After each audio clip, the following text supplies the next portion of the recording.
Okay, so what we're going to do now is I'm just going to put in a few rows of broad beans. Broad beans are an excellent winter crop. You sow them in autumn, but you can do it as late, I've done it as late July, which is really pushing the envelope. And the reason they're such a great crop is they're very easy to grow, they're absolutely prolific, and they fill that sort of so-called hunger gap where your winter veggies are kind of finishing and your summer crops like zucchinis and beans and tomatoes aren't ready yet, and so you're getting all these broad beans coming on through October and November. A little pro tip for you is that although they're easy to grow, they're actually quite an expensive seed to buy when you buy them from the seed section at Bunnings or from a nursery. So what I do is I go to nut and bean shops, in my case at the Northcote Plaza in Northcote, where there's about 3 of those places. And so this is when you're buying them for food, like the people who rehydrate them and cook them up. So you get 500 grams for $2.50, so that's $5 a kilo. It's very good value. So what I'm going to do now is just show you very quickly how you do it. I'm doing it in a relatively rough manner, because the other thing about broad beans is they're really good green manure. So they're a nitrogen fixer, so you can actually grow them as green manure, which means that you're actually going to chop them up and put them into your plot or into your veggie garden to actually help a crop like corn or tomatoes use the nitrogen of the plants once they've actually rotted. So let's do that quickly. I'm just going to, now because they're such a big seed, you can sow them pretty deep, 5 centimetres. Now I'm going to put a guide on the LMS which says to create double rows. That just means that you have 2 rows quite close together and then a big gap again. But I'm not going to do that. I'm just going to kind of do, about 30 to 40 centimetres apart.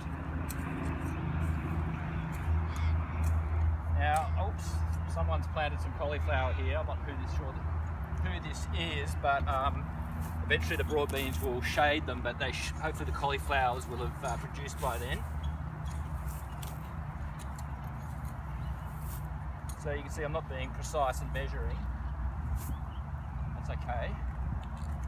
And about 20-25 centimetres apart.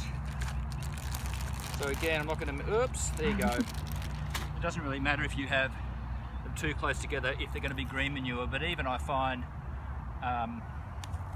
even as a good functional crop, see I'm being really quick with this. Speedy gardening is good sometimes, unless you're just a really obsessive details person. Nothing wrong with that. Do as I say, not as I do. So that's more like 10 centimetres apart. Oops. Let's see if I can actually get it right on the last one. Now, a lot of Greek and Italian gardeners, particularly nonners, really into this. They've been doing it for decades. You'll see around, Northcote, Thornbury, Coburg. That's a bit better. So we can actually look at compare these later. But yeah, every winter you'll see big crops of broad beans. Very good gardening practice. All right, let's put these back. These down for now, and then going to just cover them.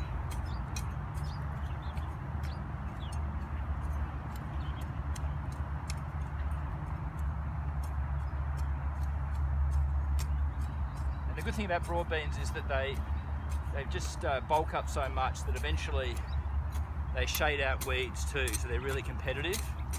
So an easy to maintain crop.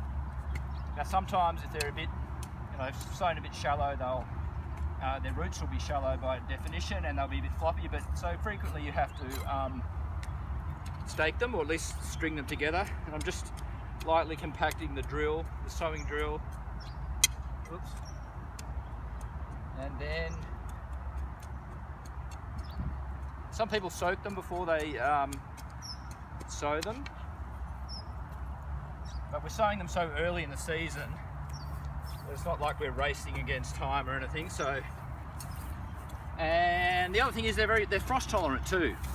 This makes them very rare in the legume family, in the bean family anyway. All right, done. So we'll water them in and then we should be picking broad beans by October.